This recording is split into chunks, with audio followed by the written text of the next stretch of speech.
Assalamualaikum dan selamat sejahtera kepada pensyarah kita yang dihormati dan juga disayangi, iaitu Encik Afzan Zani bin Hamzah. Kami yang mengambil ADP 3043 iaitu Tari Tradisional Malaysia akan membentangkan tugas yang diberi, iaitu mencari apakah konsep yang ada dalam koreografi Tari Tradisional Melayu.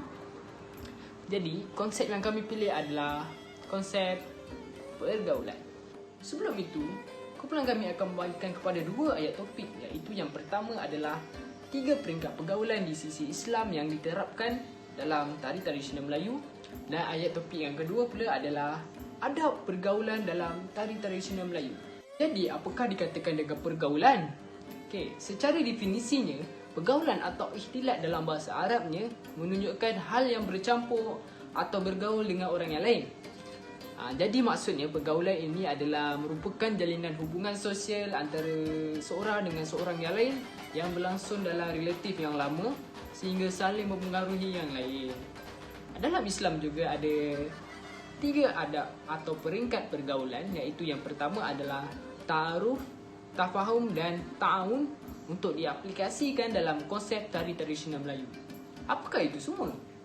Jadi, silakan Stephanie untuk mengulas dan mengupas apakah itu. Baiklah, sekarang kita beralih kepada subtopik yang pertama, iaitu peringkat pergaulan menurut Islam. Pergaulan menurut Islam terdapat 3 peringkat. Yang pertama ialah ta'aruf. Dalam tari, ta'aruf diterapkan semasa fasa perkenalan antara sesama penari. Para penari akan saling berkenalan bagi membiasakan diri sesama mereka untuk mencari kesersian dalam tarian. Yang kedua ialah tafahum.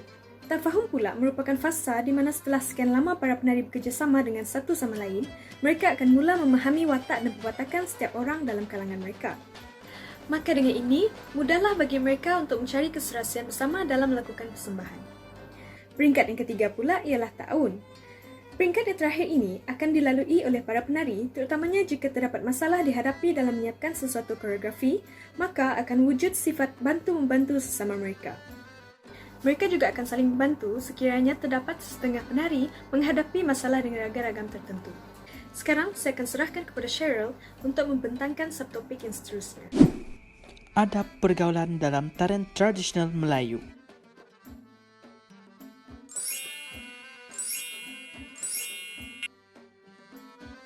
Adab yang pertama adalah adab menundukkan pandangan. Dalam masyarakat Melayu ketika dahulu, adat menundukkan pandangan ini tidak asing bagi mereka. Hal ini dikatakan demikian kerana sebagai tanda hormat mereka kepada pasangan ketika menari. Seterusnya adalah adab dalam menutup aurat. Adat menutup aurat ini merupakan perkara yang sangat dititik beratkan demi menjaga kesantunan masyarakat Melayu. Sebagai contoh, penggunaan kain tapeh ataupun kain sarung bagi penari perempuan hendaklah menutupi buku lali kaki demi menjaga aurat mereka. Selain itu, tidak dibenarkan bersentuhan dengan kaum berlawanan jantina. Mengapa dan kenapa? Baiklah, hal ini kerana untuk menjaga kesucian dalam tarian tradisional Melayu tersebut.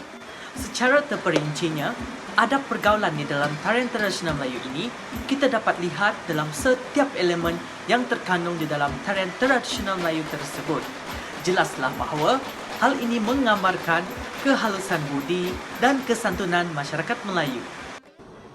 Jadi kesimpulan, penggiat tari Melayu secara umumnya telah menerapkan konsep pergaulan Islam di dalam tarian Melayu. Oleh sebab itu, pergaulan tarian Melayu yang dipersembahkan di Malaysia kebanyakannya adalah menurut agama Islam. Jadi kepentingan pergaulan Islam ini adalah untuk mematuhi syariat yang telah ditetapkan di dalam agama Islam, dan ia juga dapat menjaga ikhtilat. Ikhtilat iaitu adalah batas dalam pergaulan Islam. Penjagaan ikhtilat ini adalah untuk para penari semasa mereka menari agar mereka tidak bersentuhan di antara para penari lelaki dan para penari perempuan. Sekian itu saja daripada kumpulan kami. Semoga perkongsian ini dapat memberi sedikit sebanyak manfaat kepada seluruh penggiat seni yang berada di Malaysia. Sekian, terima kasih dan Assalamualaikum.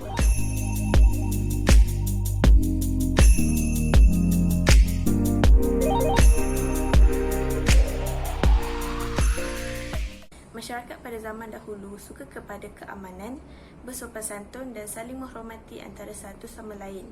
Jadi, ia mempengaruhi tarian yang dilakukan secara perlahan-lahan, indah dan lembut. Masyarakat bersosial melalui tarian yang ditarikan secara beramai-ramai ataupun berpasangan. Namun begitu, pasangan lelaki dan wanita tidak berpegang tangan ataupun bertemu badan. Sebaliknya, menggunakan kain ataupun selendang sebagai penghubung tarian. Tarian tradisional Melayu terbahagi kepada 4 jenis, iaitu zapin, joget, inang dan juga asli. Keempat-empat jenis tarian ini tidak bersifat daerah. Ianya dianggap istimewa kerana mempunyai rentak dan irama tersendiri. Tarian Melayu secara dasarnya adalah untuk tujuan hiburan.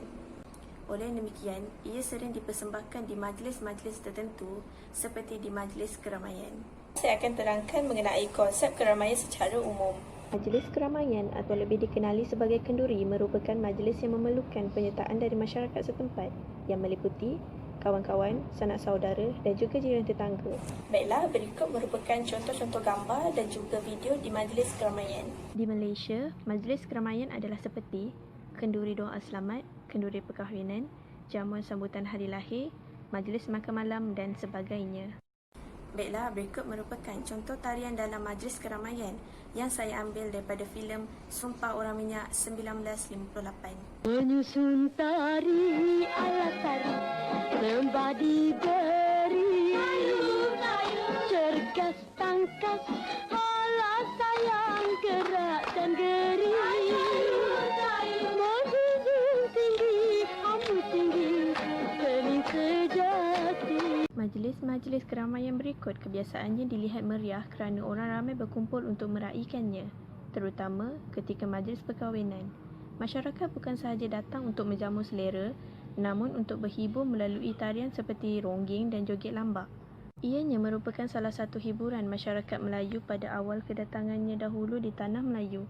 Hiburan ini menjadi platform utama untuk menyatukan masyarakat pada zaman dahulu.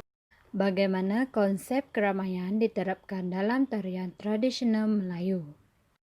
Antara tarian yang menerapkan konsep ini ialah Zapin Pekan. Konsep keramaian dalam Zapin Pekan dapat dilihat melalui ragam tari, gaya tari, dan pola lantai. Ragam tari.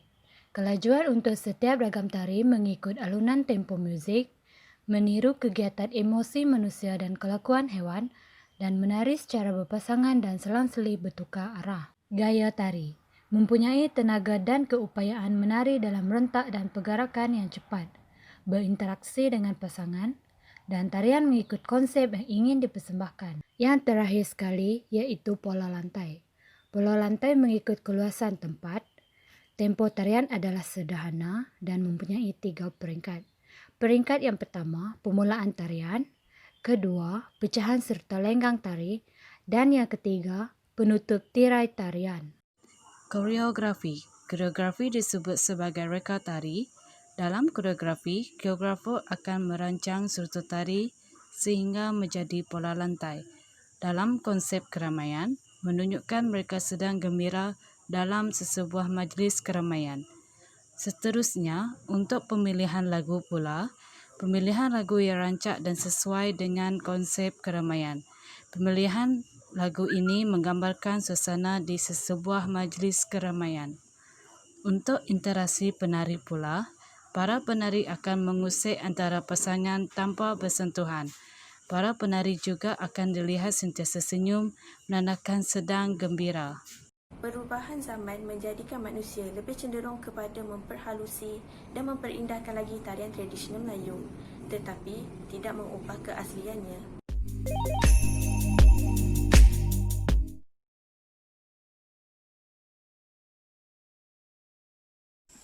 Konsep adab secara etimologi. Kata adab ini berasal daripada perkataan Arab iaitu adaba yu adibu ta'dib yang bermaksud mendidik ataupun pendidikan. Konsep secara etimologi ini telah ditakrifkan oleh Profesor Al-Altas.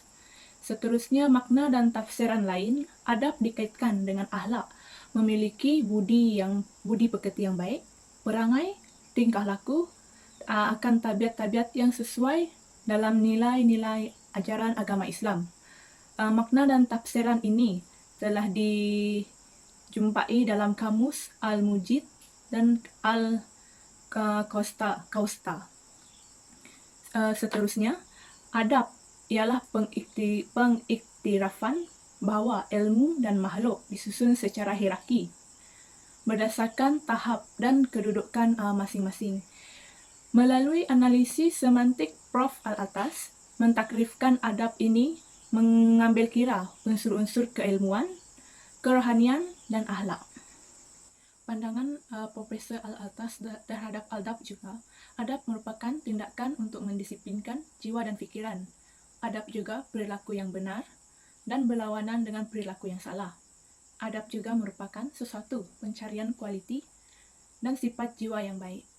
Jadi konsep adab dalam tradisional Melayu dapat yang kami jumpa ialah 3, iaitu adab dalam menuntut ilmu, adab dalam etika berpakaian, dan adab dalam pergaulan. Adab dalam menuntut ilmu. Ilmu merupakan teras nilai sistem agama yang menduduki tempat yang tertinggi dalam pandangan Islam, syariah, akhlak dan tamadun Islam.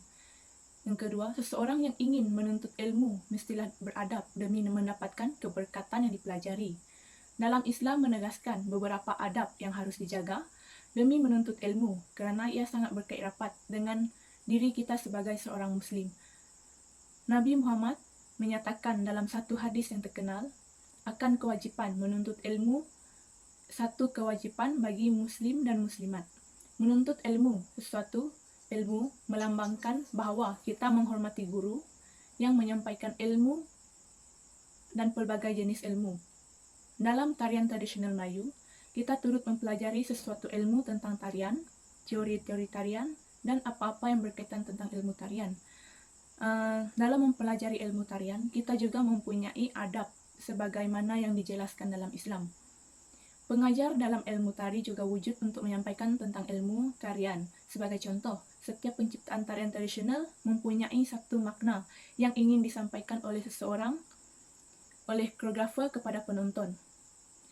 Seterusnya, adab sebagai seorang penari pula, mereka haruslah memahami dan mempelajari setiap tarian tradisional Melayu semasa berada di atas pentas dari segi etika penari yang sopan dan menghormati di antara satu sama lain. Adab dalam etika pakaian. Dalam Islam menekankan serta menyuruh umatnya untuk menjaga adab dalam berpakaian bagi lelaki dan perempuan. Sebagai contoh, menutup aurat. Bagi lelaki, mereka dikehendaki untuk menutup aurat dari pusat sehingga lutut. Manakala bagi wanita dikehendaki untuk menutup aurat dari seluruh anggota badan kecuali wajah, tapak tangan dan tapak kakinya. Dalam Islam juga menekankan untuk umatnya mengenakan pakaian yang sopan. Oleh itu, dalam tarian Melayu, pakaian yang digunakan hendaklah sentiasa sopan dan tidak melanggar ajaran agama Islam. Walaupun terdapat gerakan lincah dalam setiap tarian, namun para penari masih perlu menutup aurat dan menjaga tubuh badan penari. Sebagai contoh, mereka tidak boleh memakai pemakaian yang terlalu ketat sehingga menampakkan tubuh badan mereka. Mereka juga dikehendaki untuk berkain tebal dan tidak jarang bagi mengelakkan daripada berlakunya perziraan mata. Para penonton juga harus menjaga pandangan mata mereka agar tidak jatuh ke dalam dosa. Seterusnya, adab dalam pergaulan. Adab dalam pergaulan dapat dilihat pada nilai estetika dalam gerak seni tarian Melayu. Sebagai contoh, mengambil kehalusan budi dan kesantunan tarian tersebut. Unsur kearifan terdapat dalam genre seni seperti tempo perlahan, sederhana dan cepat. Untuk tempo yang lambat seperti rentak senandung ataupun asli, manakala untuk tempo sederhana pula lebih kepada rentak mak inang, zapin dan gazal. Dan untuk tempo yang cepat pula seperti ronggeng dan joget. Kesimpulannya, Adab amat penting dalam kehidupan seseorang. Setiap manusia mempelajari adab daripada pelbagai aspek kerana adab dijadikan sebagai pelita dalam kehidupan manusia. Begitu juga di dalam satu tarian tradisional Melayu. Tanpa adab tarian tradisional Melayu yang dihasilkan tidak akan kelihatan indah seperti yang ada di dalam kehidupan masyarakat orang Melayu yang penuh dengan ajaran-ajaran agama.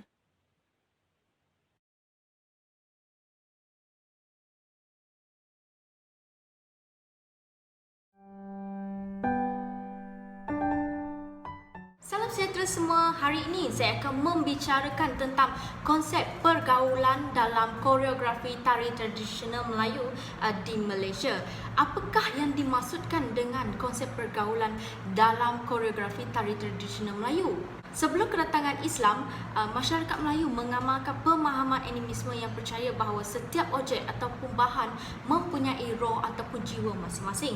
Setelah agama Hindu dan Buddha diperkenalkan dengan meluasnya kepada masyarakat Melayu, upacara-upacara animisme seterusnya berubah kepada penyatuan agama dalam kehidupan seharian sehinggalah kedatangan agama Islam ke alam Melayu sekitar abad yang ke-13 dan ke-14. Secara kesimpulannya, masyarakat Melayu menganuti pelbagai agama, namun kebanyakan agama yang dianuti oleh etnik Melayu adalah agama Islam berdasarkan data bancian oleh Kedutaan Amerika Syarikat di Malaysia.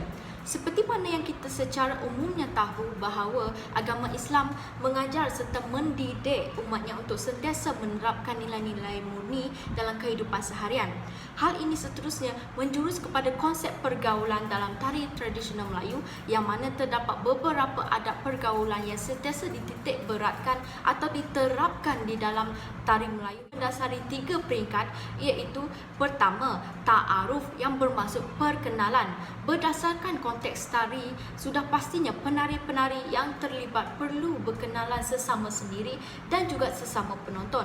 Pada peringkat yang kedua iaitu tafahum yang memberi maksud kefahaman atau saling memahami. Pada peringkat ini, penari haruslah saling memahami adab-adab pergaulan dalam tari menerusi penari yang mempunyai sama pada ciri jantina ataupun berlainan jantina menerusi elemen bersentuhan, elemen pandangan dan tata tertib pakaian. Dan akhir sekali adalah pada peringkat yang ketiga iaitu ta'awun yang membawa maksud tolong-menolong. Setelah selesai peringkat perkenalan dan memahami, penari sesama penari, pemuzik dan penonton hendaklah sebolehnya saling mengamalkan sikap tolong-menolong dalam memberikan pandangan tentang persembahan. Yang pertama, kita pergi kepada adab pergaulan pada peringkat yang pertama. Sebagaimana yang saya telah terangkan tadi di bahagian permulaan, pada peringkat pertama adalah ta'aruf. Dalam konsep tarian, penari tidak akan tahu siapa penonton mereka. Oleh itu, sebagai interaksi bersama penonton, salah satunya adalah untuk mempamerkan senyuman mereka kepada penonton.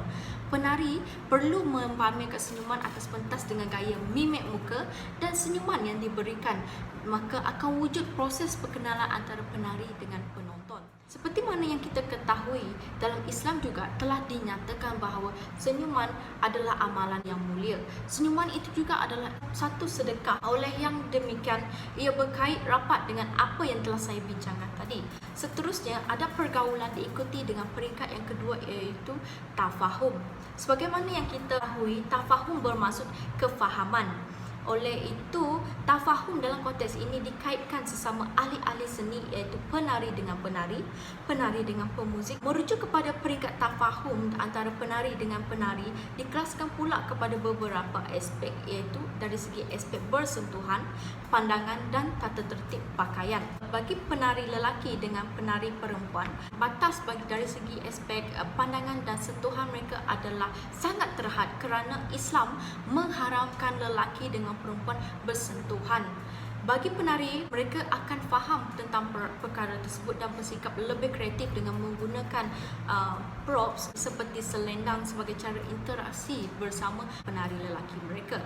Dari segi aspek busana pula, aurat penari perempuan sama sahaja bila menari secara berpasangan. Ianya perlu ditutup dengan busana yang dikenakan haruslah mematuhi syariah sebagai seorang Muslim. Bagi lelaki pula, pakaian yang diterhadkan adalah dari paras pusat hingga ke paras lutut. Terusnya, pergaulan antara penari dengan pemuzik.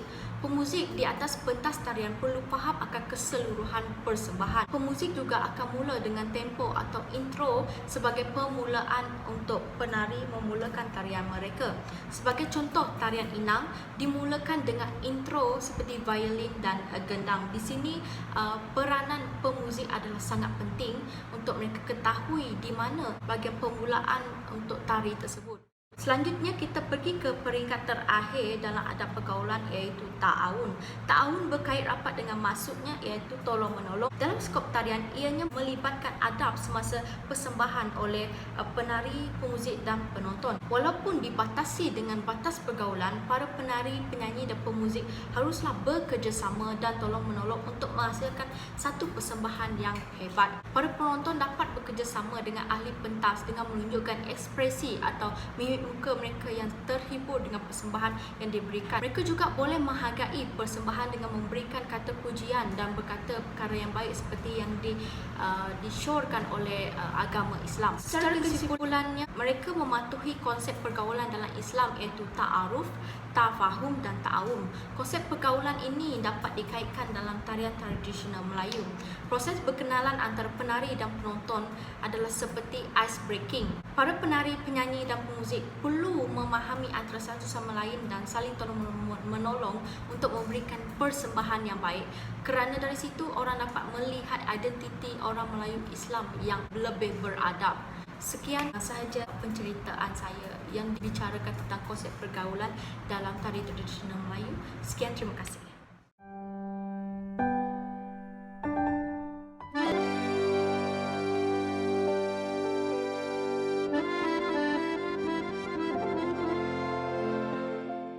Salam sejahtera, saya Eli Minit Korin akan membentangkan tentang bukti yang diaplikasikan dalam tarian inang tersebut.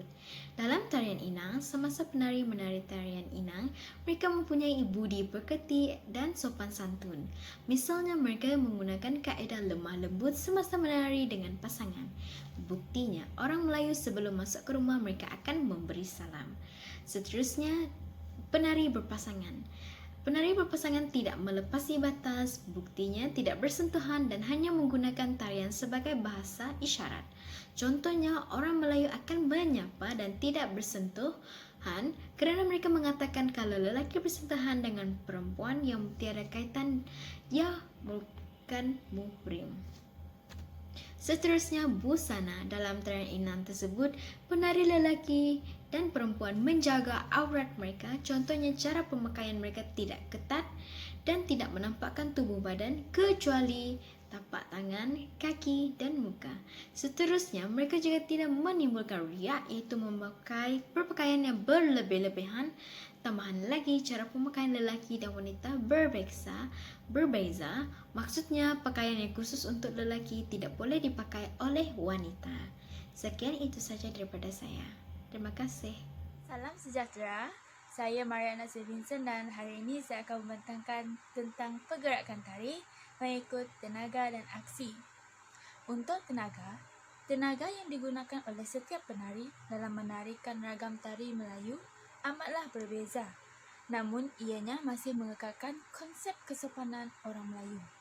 Sebagai contoh, penari perempuan menarikan ragam tari mereka dengan lebih lembut dan lemah gemalai bagi menunjukkan atau mempamerkan kesopanan dan keayuan seorang gadis Melayu.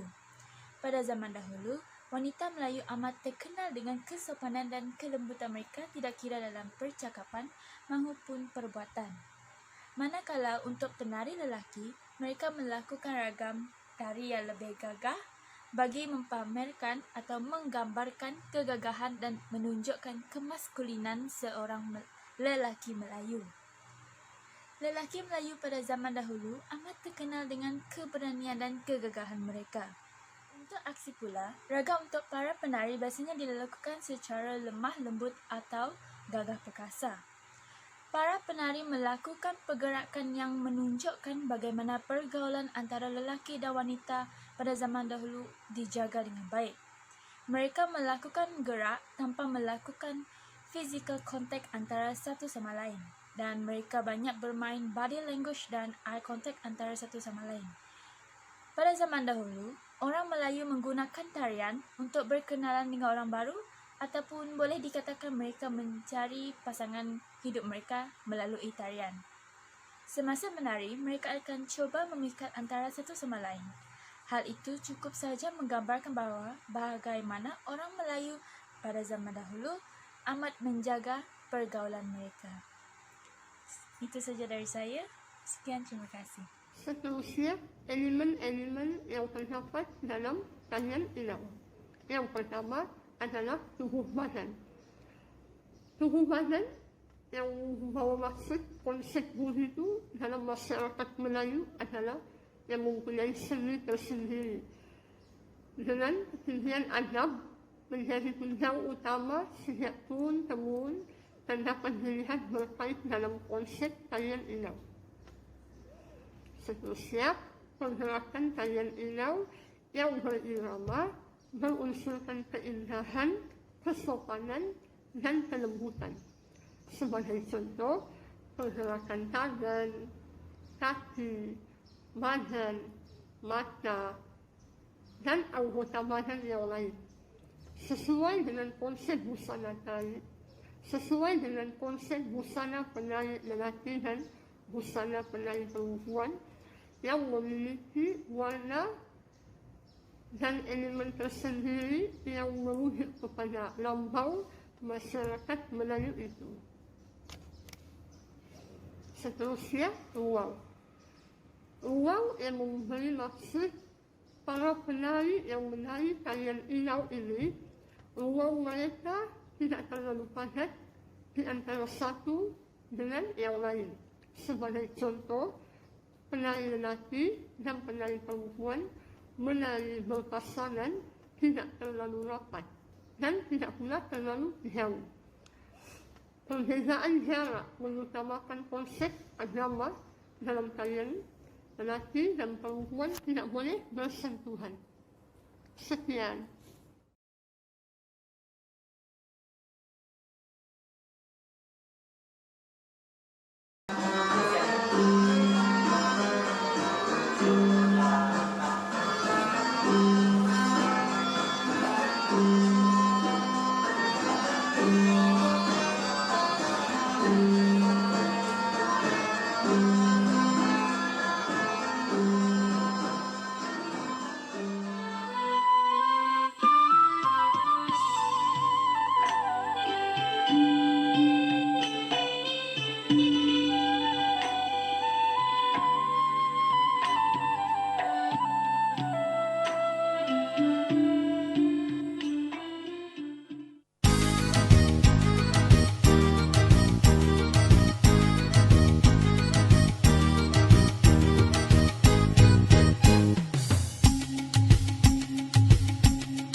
Kalau menebang si pohon jati, apa pandi Jawa, aduhai sayang, apa pandi Jawa dibelah-belah. Kalaulah hidup tidak berbudi,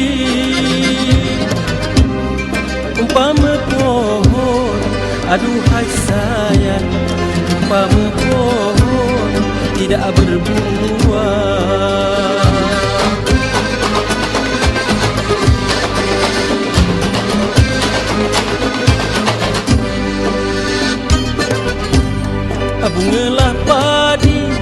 Bungalah padi, bunga kiambang, buat hiasan, aduhai sayang, buat hiasan di taman bunga. Buahlah hati kekasih orang, hamba menumpang, aduhai sayang, hamba menumpang gembira saja.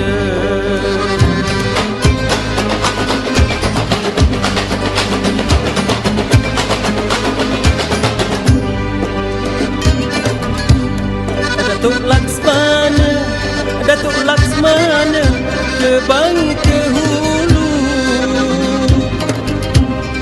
belayar kapal, aduhai sayang, belayar kapal membawa dagang. Bagailah mana